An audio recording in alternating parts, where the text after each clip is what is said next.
하겠습니다. 사무엘상 9장 15절에서 24절 말씀을 이제 제가 받들어 읽겠습니다.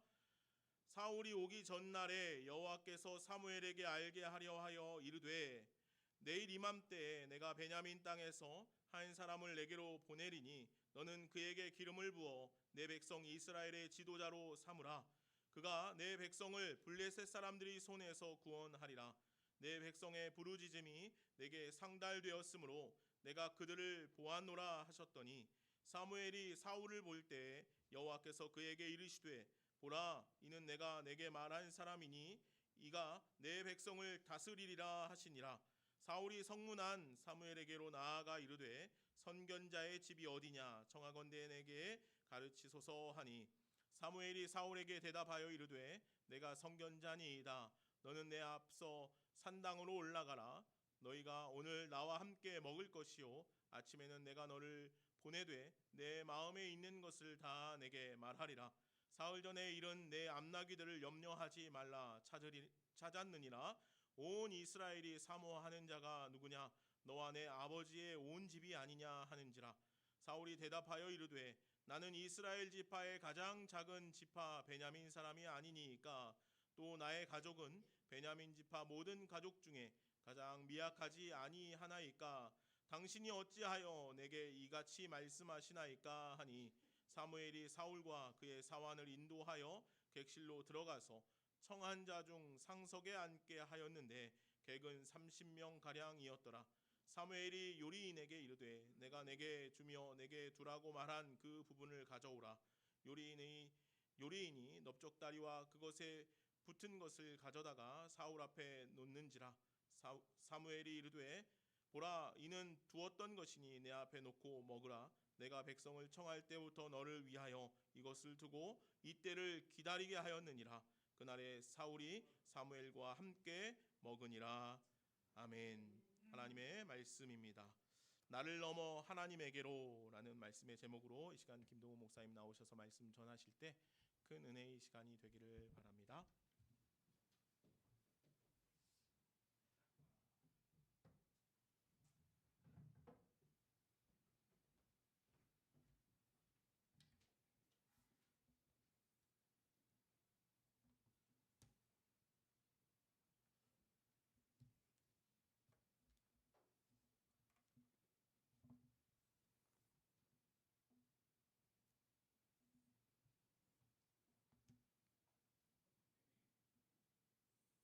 예, 반갑습니다. 오랜만에 뵙네요. 오늘 본문 사무엘상 9장의 말씀은 이스라엘의 초대 왕이었던 사울이 누구인가를 소개하고 있는 내용이에요. 그런데 오늘 설교 말씀의 초점은 사울보다는 사무엘에게 조금 초점을 맞춰 보고자 합니다. 왜냐하면 이스라엘의 마지막 사사였고 또 선지자 중에서 가장 위대한 선지자로 알려진 사무엘의 삶 가운데 가장 고통스럽고 또 사무엘의 삶을 가장 위대하게 해주었던 내용이 오늘 본문에 담겨져 있기 때문입니다. 사무엘은 여러분께서 잘 알다시피 태어나기 전부터 하나님께 바쳐졌던 인물이에요. 그리고 그는 평생을 하나님과 백성을 위해서 살았습니다. 어지러운 사사시대에 종지부를 찍고 영적으로 무너졌던 이스라엘을 다시 회복시키는데 그는 온 힘을 다했습니다. 그러나 그의 노년에 평생을 바쳐 섬겼던 백성들은 그의 삶 전체를 부정하는 듯한 말을 합니다. 그들은 사무엘을 찾아와서 우리에게 왕을 주어 우리를 다스리게 하소서 이런 요구를 했던 거예요. 이 요구는 사무엘에게 사실 너무나 큰 상처였습니다. 그러나 이 말보다 사무엘이 더 충격을 받은 것은 이후에 하나님께서 하신 말씀 때문이에요. 하나님께서 뭐라고 말씀하시냐면 그들의 말을 들어주고 그들에게 왕을 세워주어라 그렇게 말씀하셨던 거예요. 이 하나님의 명령이 도무지 이해가 되지 않고 받아들일 수 없었습니다. 그럼에도 불구하고 이 하나님의 명령을 결국 누가 수행해야 합니까? 사무엘이 수행해야 했어요. 그는 자신을 버린 백성들을 위해서 자신의 삶을 부정했던 그들을 위해서 하나님 대신 인간 왕을 직접 찾아내는 일과 그에게 기름을 부어야 하는 새로운 임무를 부여받게 되었습니다. 정말 하기 싫었을 것 같아요. 제 같아도 그랬을 것 같습니다. 하지만 사무엘은 그 무너진 마음을 안고 하나님의 뜻에 순종하게 됩니다. 마침내 자신의 상처를 넘어 한 왕을 세우는 위대한 사명을 감당하게 됩니다. 오늘 이 사무엘의 모습을 통해서 무너졌던 우리의 마음이, 무너졌던 우리의 그 삶의 자리에서 하나님께서 어떻게 하나님의 뜻을 이루어가는지 함께 은혜를 나누어 보고자 합니다. 여러분, 사무엘 너무나 잘 알고 있죠. 이 사무엘을 여러분께서 한 단어로 표현한다면 제일 먼저 떠오르는 단어가 뭘까요? 무엇입니까? 저는 아마 헌신이라는 단어가 제일 떠오를 것 같아요. 한나의 눈물의 기도로 태어나게 되었죠. 또 젖을 떼자마자 어떻게 합니까? 하나님 성전에 들어가서 거기서 숨기며 자라나게 되었습니다. 하나님의 음성이 희귀했던 시절이에요. 하나님의 말씀이 들리지 않는 그 시절에 하나님의 말씀을 듣고 그 말씀을 백성들에게 전달했던 어쩌면 영적 등불과 같은 존재였습니다. 그리고 사무엘의 가장 화려했던 시절은 제가 생각하기에는 미스바에 있었던 사건이 아닐까 생각이 듭니다. 여러분, 미스바 사건 기억나십니까? 우리 성경 말씀을 한번 찾아볼까요? 사무엘상 7장 5절 6절 한 두 장만 앞에 보면 말씀이 나와 있으니까요. 한번 같이 찾아서 읽어보도록 하겠습니다. 사무엘상 7장 5절 6절 말씀입니다. 같이 읽겠습니다. 시작. 사무엘이 이르되 온 이스라엘은 미스바로 모이라. 내가 너희를 위하여 여호와께 기도하리라 하매 그들이 미스바에 모여 물을 길어 여호와 앞에 붓고 그날 종일 금식하고 거기에서 이르되 우리가 여호와께 범죄하였나이다 하니라. 사무엘이 미스바에서 이스라엘 자손을 다스리니라. 그렇죠. 온 이스라엘 백성들이 한 자리에 모여서 금식하고 하나님께 자신의 죄를 회개하는 엄청난 사건이 일어났습니다. 역사적으로 전무후무한 이 영적 대각성 운동을 이끌었던 사람이 누구입니까? 바로 사무엘이에요. 그리고 사사시대 내내 이스라엘을 괴롭혔던 민족이 있어요.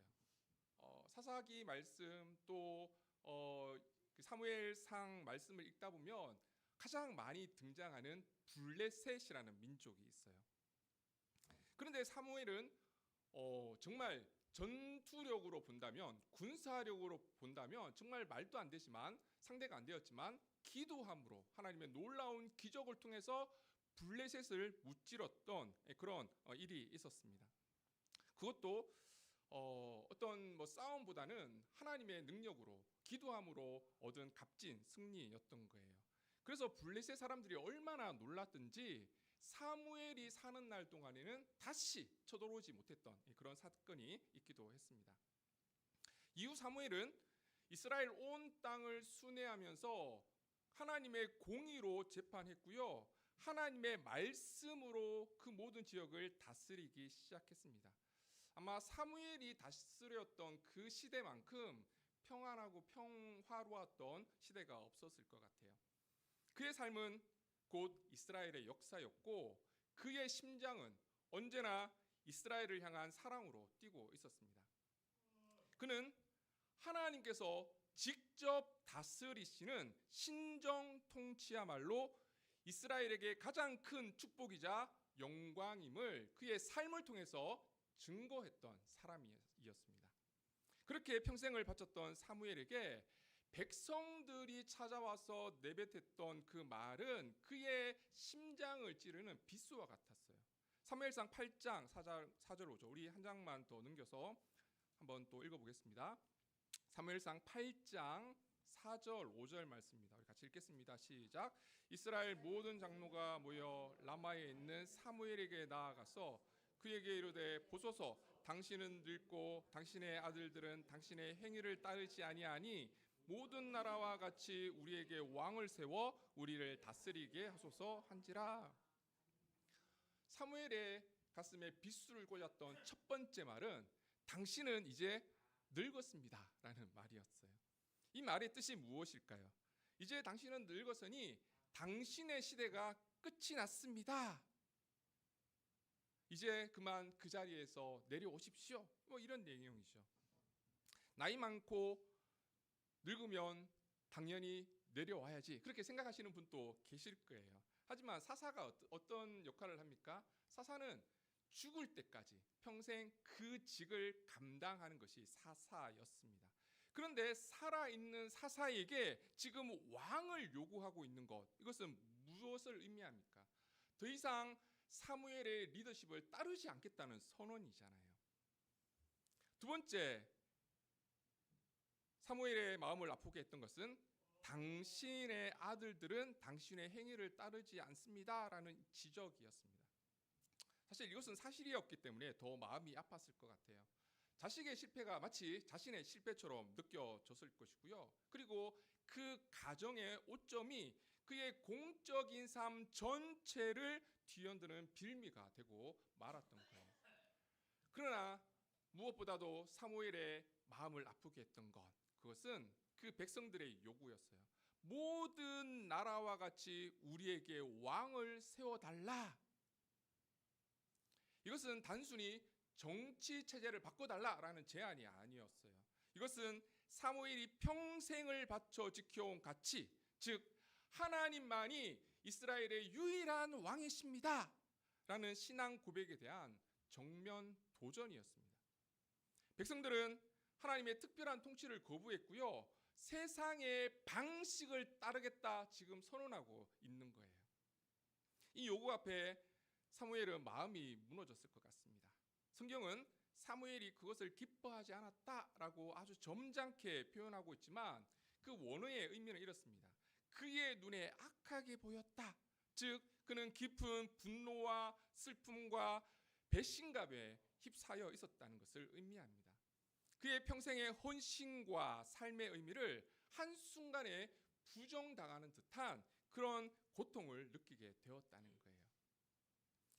그 무너진 마음을 안고 사무엘은 어떡합니까? 하나님을 찾아갑니다. 하나님께 엎드렸습니다. 그 순간 하나님께서 상처 입은 그의 마음을 어루만지고 위로의 손길을 내밀어 주십니다. 우리 8장 7절 말씀 같이 한번 읽어볼까요? 같이 읽겠습니다. 시작. 여호와께서 사무엘에게 이르시되 백성이 내게 한 말을 다 들으라. 이는 그들이 너를 버림이 아니요 나를 버려 자기들의 왕이 되지 못하게 함이니라. 이 말씀은 사무엘에게 이중적인 의미로 다가왔을 것 같아요. 한편으로는 큰 위로의 말씀이 되기도 했을 거예요. 그래, 이 모든 것이 내 잘못만은 아니구나. 내 인생이 완전히 실패한 것은 아니구나. 이런 생각이 들었을 거예요. 하나님은 사무엘의 상처를 먼저 만져주시고 그 마음의 짐을 덜어주셨습니다. 그러나 다른 한편으로는 이 말씀은 사무엘에게 더 크고 본질적인 아픔을 가져다 주었습니다. 백성들이 나를 버린 것이 아니라 이스라엘을 구원하고 인자와 자비를 베풀어 주신 하나님을 버리고 있구나. 사무엘의 슬픔이 바뀐 거예요. 이제는 자신의 명예나 자존심 때문이 아니라 하나님을 버리고 멸망의 길로 달려가는 백성을 향한 애통의 마음으로 바뀌어 있었던 거예요. 하나님께서는 사무엘의 이 무너진 마음을 하나님의 마음으로 채우기 시작합니다. 하나님의 아픔과 슬픔에 비하면 자신의 아픔은 아무것도 아니었던 거예요. 이 하나님의 마음을 깨닫게 되자 사무엘은 이어지는 하나님의 말도 안 되는 명령 앞에 정말 온전히 순종하게 됩니다. 그는 이제 상처 입은 늙은 지도자가 아니라 하나님의 마음을 품은 선지자로 다시 일어서게 된 거예요. 하나님의 마음을 품게 된 사무엘에게 이제 하나님은 구체적인 사명을 부여합니다. 바로 자신을 거부한 백성들을 위해서 하나님의 자리를 대신한 왕을 자신의 손으로 직접 찾아서 세우는 일이었습니다. 이것은 어떤 의미에서 자신의 삶 전체를 부정하는 그런 일이잖아요. 그럼에도 불구하고 사울은 정말 이해가 되지 않았지만 하나님 말씀에 순종합니다. 하나님께서 사울이 찾아오기 전날 사무엘에게 이렇게 말씀을 하세요. 자, 오늘 본문 말씀으로 한번 돌아가 볼게요. 9장입니다. 9장 16절 말씀. 우리 같이 한번 읽어보겠습니다. 시작. 내일 이맘때에 내가 베냐민 땅에서 한 사람을 내게 보내리니 너는 그에게 기름을 부어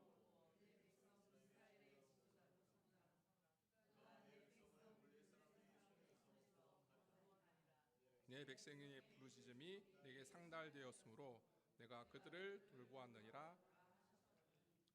여러분, 이 말씀을 들었을 때 사무엘의 마음이 어떠했을지 한번 상상해 보시기 바랍니다. 인간적으로는 여전히 갈등하고 있었을 거예요. 하나님, 정말 이 방법밖에 없습니까? 그러나 성경에는 그 어디에도 사무엘의 반문이나 불평이 전혀 기록되어 있지 않습니다. 그는 자신이 마음이 무너졌던 그 자리에서 하나님의 말씀을 기다리고 있는 거예요. 자신의 감정과 의견을 내려놓고 하나님의 명령을 수행할 준비를 합니다. 이것이 아픔을 넘어 사명으로 나아가는 첫걸음이었던 거예요. 드디어 사울이 그의 앞에 나타났을 때 사무엘은 어떤 마음으로 사울을 바라보았을까요? 내 자리를 뺏은 정말 나쁜 놈, 백성의 어리석은 선택의 상징, 이스라엘의 세속적인 왕, 아마 그렇게 생각할 수도 있었을 거예요. 하지만 사무엘은 그렇게 하지 않았습니다. 하나님께서 보라, 이는 내가 너에게 말한 사람이다 라고 말씀하셨을 때 사무엘은 자신의 인간적인 시선을 버리고 하나님의 시선으로 사울을 바라보기 시작합니다. 그는 사울에게서 하나님께서 선택하신 사람, 고통을 받는 백성을 구원할 지도자의 가능성을 보고자 했습니다. 이것은 사울과의 첫 만남에서도 잘 드러나고 있습니다. 사울은 아버지의 암나기를 찾기 위해서 사흘 동안 돌아다녔습니다. 그러다가 사무엘이 살고 있는 라마까지 오게 된 거예요. 그래서 사무엘을 찾아가서 그 나귀의 행방에 대해서 묻습니다. 그때 사무엘이 사울을 처음 본 자리에서 이렇게 말을 합니다. 자, 오늘 본문 20절 말씀 우리 또 같이 한번 읽어보겠습니다. 시작. 사흘 전에 이른 내 암나기를 염려하지 말라. 찾았느니라. 온 이스라엘이 사모하는 자가 누구냐? 너와 내 아버지의 온 집이 아니냐 하는지라. 먼저 나귀를 찾았으니 걱정하지 말아라. 그렇게 사울을 안심시켜 줍니다. 그러고는 곧바로 사울의 삶을 뒷바꾸는 선포를 합니다. 이스라엘이 사모하는 모든 것이 누구에게 있느냐? 너와 내 아버지의 온 집이 아니냐? 이것은 나쁜 감정을 가지고 있는 사람이 절대 할 수 있는 말이 아니에요. 사무엘은 자신의 아픔을 딛고 일어나서 하나님의 마음으로 한 청년을 축복하고 있고요. 그를 왕으로 인정하고 있는 거예요. 사무엘의 순종은 여기서 그치지 않습니다. 다음 날 일어나는 장면은 정말 파격적인 내용들이에요. 사무엘이 사울을 연회의 자리를 베풀고 그 연회의 자리에 초청을 합니다. 자, 그리고 어떻게 하는지 한번 볼게요. 자, 오늘 본문 22절, 23절 우리 또 같이 한번 읽겠습니다. 시작. 사무엘이 사울과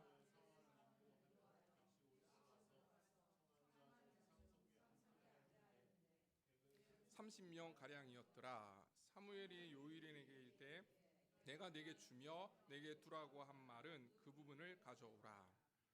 그는 사울과 그 사환을 연회장에서 가장 높은 자리 상석에 앉혔다는 거예요. 사실 있을 수 없는 일이에요.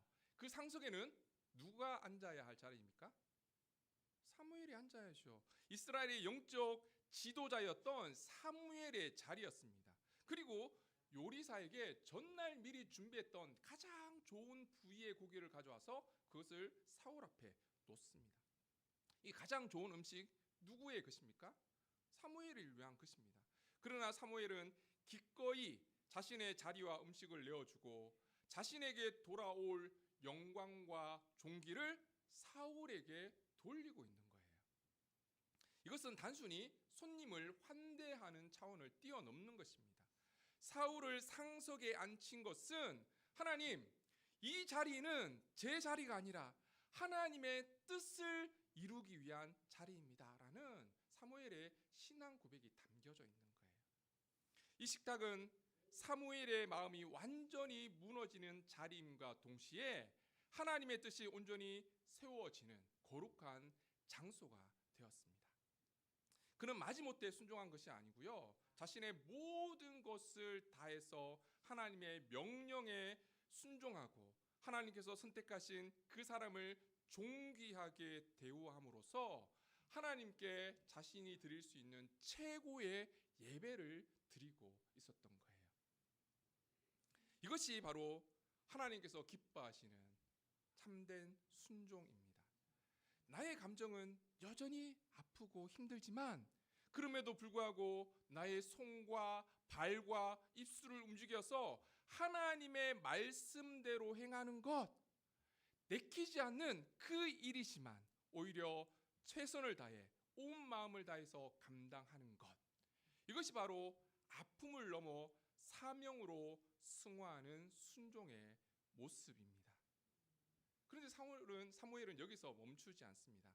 그는 왕이 될 사울을 시기하거나 경쟁자로 여기지 않았어요. 오히려 그의 성공을 진심으로 바라고 그가 정말 좋은 이스라엘의 왕이 되기를 소망하며 최선을 다해서 돕고 있습니다. 자, 오늘 마지막 25절 말씀 마지막으로 한 번 더 읽어보도록 하겠습니다. 같이 읽겠습니다. 시작. 그들이 산당에서 내려 성읍에 들어가서는 사무엘이 사울과 함께 지붕에서 담화하고. 여러분, 드라마나 영화를 보면 이게 둘만의 비밀스러운 이야기를 하는 장소들이 보통 있죠. 보통 그래서 옥상에 올라가서 그런 비밀들은 스러운 대화를 합니다. 이스라엘도 비슷한 문화가 있었던 것 같아요. 그래서 사무엘이 사울을 옥상으로 부릅니다. 사무엘은 아마 왕으로서 필요할 지혜와 마음가짐, 그리고 무엇보다도 하나님을 경외하는 법에 대해서 가르쳐 주었던 것 같습니다. 이것은 자신을 밀어낸 후임자에 대해서 기강을 잡는 행동이 아니고요, 오직 하나님의 나라와 백성을 사랑하는 마음에서 우러난 진심이었습니다. 그리고 다음 날 아침이었습니다. 사무엘이 사울에게 기름을 붓기 직전 그는 사환을 먼저 보낸 뒤에 사울을 홀로 남깁니다. 그러면서 이렇게 얘기하죠. 너는 잠깐 서 있으라. 내가 하나님의 말씀을 내게 들려주리라. 사무엘은 사울의 인생을 바꾸는 가장 중요한 순간을 위해서 세상의 모든 소음을 차단하고 오직 하나님의 말씀에만 집중할 수 있는 거룩한 공간을 마련해 준 거예요. 그는 마지막 순간까지 자신이 아닌 하나님의 말씀이 사울의 가슴에 새겨지기를 진심으로 바랬던 겁니다. 상처 입은 마음으로 시작했지만 이제는 하나님의 마음을 품고 한 왕의 탄생을 진심으로 돕고 있는 사무엘의 모습을 볼 수가 있습니다. 사무엘의 삶의 모든 과정을 통해서 우리는 진정한 순종이 무엇인지 그 본질을 깨달을 수 있습니다. 여러분, 진정한 순종이 무엇이라고 생각하십니까? 첫째, 진정한 순종은 감정을 배제하는 것이 아니라 감정을 뛰어넘는 거예요. 사무엘은 아픔이나 슬픔을 느끼지 못하는 사람이 아니었어요. 그는 누구보다도 깊은 배신감과 상실감을 느꼈습니다. 그러나 그는 그 감정에 매몰되기보다는 감정의 파도를 뛰어넘어 하나님의 명령을 향해서 나아가고 있었던 거예요. 여러분, 우리가 하나님께 순종한다고 하지만 그 순종의 마음이 쉽게 무너지는 이유가 무엇입니까? 우리의 감정이 순종의 전제 조건이 되고 있기 때문이에요. 무슨 얘기입니까? 우리는 감정에 따라서 신앙이 업앤다운해요. 순간 하나님께 은혜 받고 우리의 마음이 뜨거워지면 어떡합니까? 하나님, 말씀만 하십시오. 제가 다 순종하겠습니다. 얼마나 열심히 섬기고 봉사하는지 몰라요. 그런데 우리의 마음이 상처받고 또 마음이 무너지고 우리의 삶이 부정당할 때 우리는 어떻게 합니까? 하나님께서 주신 그 사명마저도 우리는 헌시짝처럼 그렇게 내다 던져버리고 있지 않습니까? 사무엘처럼 마음이 무너져도 눈물이 흘러도 그럼에도 불구하고 하나님의 말씀을 따르는 것, 그것이 진정한 순종입니다. 두 번째 진정한 순종은 이해해서 말씀을 따르는 것이 아니라 신뢰하기 때문에 말씀을 따르는 거예요.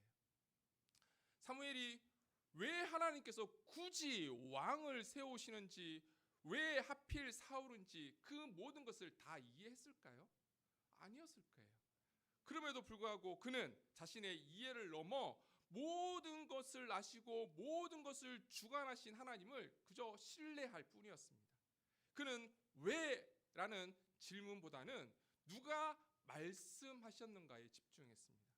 지금은 당장 이해할 수 없지만 전능하신 하나님께서 명령하셨으니 저는 그저 따를 뿐입니다. 이것이 순종의 핵심이에요. 세 번째 진정한 순종은 나의 정체성을 상황이 아닌 하나님에게 둘 때 가능합니다. 만약 사무엘이 자신의 정체성을 이스라엘의 존경받는 지도자에게 두었다면 그는 그 자리를 빼앗기는 상황이 되었을 때 정말 분노하고 좌절했을 거예요. 그러나 그의 정체성의 핵심은 무엇입니까? 하나님의 말씀을 듣고 전하는 종, 이것이 사무엘의 정체성이었습니다. 상황이 어떻게 변하든 사람들이 그를 어떻게 대하든 하나님의 종이라는 그의 정체성은 결코 흔들리지 않았던 거예요. 그렇기에 그는 자신을 부정하는 상황 속에서도 종으로서 주인의 명령을 묵묵히 수행할 수 있었던 겁니다. 여러분, 우리의 정체성은 어디에 뿌리를 두고 있습니까?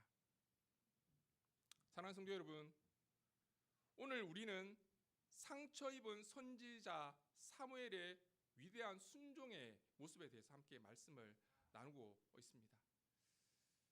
백성들의 거절에 의해 그 마음이 무너졌지만 그는 그 무너진 마음을 가지고 하나님께 갔습니다. 그리고 하나님은 그의 상처를 하나님의 거룩한 아픔으로 바꾸어 주셨습니다. 사무엘은 그 마음을 품고 자신의 감정과 이해를 뛰어넘어 하나님의 명령에 온전히 순종했죠. 그는 자신을 버린 백성을 위해 왕을 찾아 세웠고 자신의 자리를 내어주며 그를 존귀하게 대했고 아버지의 마음으로 그를 양육했습니다. 그 결과 어떻게 되었습니까? 사무엘의 마음이 무너졌던 그 자리, 그의 평생의 헌신이 부정당했던 그곳에서 하나님의 새로운 시대의 역사가 열리게 되었다는 거예요. 그의 깨어진 마음은 하나님의 뜻을 세워가는 거룩한 초석이 되었습니다. 여러분, 혹시 여러분들 가운데 사무엘과 같이 무너진 마음을 안고 계신 분이 있습니까? 하나님과 교회를 위한 헌신과 노력이 인정받지 못하고 오히려 작은 실수 때문에 사람들에게 비난받고 사람들의 마음에 상처받고 내 삶의 가치가 부정당하는 듯한 아픔을 경험하고 계시지는 않습니까? 여러분, 어떻게 하시겠습니까? 그 무너진 마음을 가지고 하나님께 나아갈 수 있기를 바랍니다. 주님께서 여러분의 상처를 만져주시고 그 자리에 하나님의 마음을 부어주실 것입니다. 그리고 그 마음으로 순종의 걸음을 내디딜 때 우리의 감정과 이해를 뛰어넘는 하나님의 위대한 역사가 거기에서부터 시작된다는 거예요. 여러분의 마음에 무너진 그 자리가, 눈물 젖은 그 순종의 자리가 우리의 가정과 교회와 이 시대를 향한 하나님의 뜻이 이루어지는 자리가 될 수 있기를 주님의 이름으로 축원합니다. 같이 기도하겠습니다. 존귀하신 하나님, 우리의 삶 가운데 수없이 마음이 무너져 내리는 경험을 합니다. 이제는 그 무너진 마음을 사람들에게 하소연하는 것이 아니라 사무엘처럼 있는 모습 그대로 주님 앞에 나아가기를 원합니다. 주님의 손길로 우리의 상처와 아픔을 만져주시고 그 자리에 하나님의 마음, 하나님 나라를 위한 거룩한 사명을 부어 주옵소서. 우리의 마음이 무너져 내린 바로 그 자리, 우리의 자아가 깨어진 바로 그곳에서 하나님의 온전하신 뜻이 서고 하나님의 위대한 역사가 시작됨을 깨닫게 해 주셔서 오늘도 각자의 삶의 자리에서 하나님의 마음의 말씀에 순종하며 살아갈 수 있는 저희 모두가 될 수 있도록 축복하여 주옵소서. 모든 말씀 예수님의 이름으로 기도드립니다.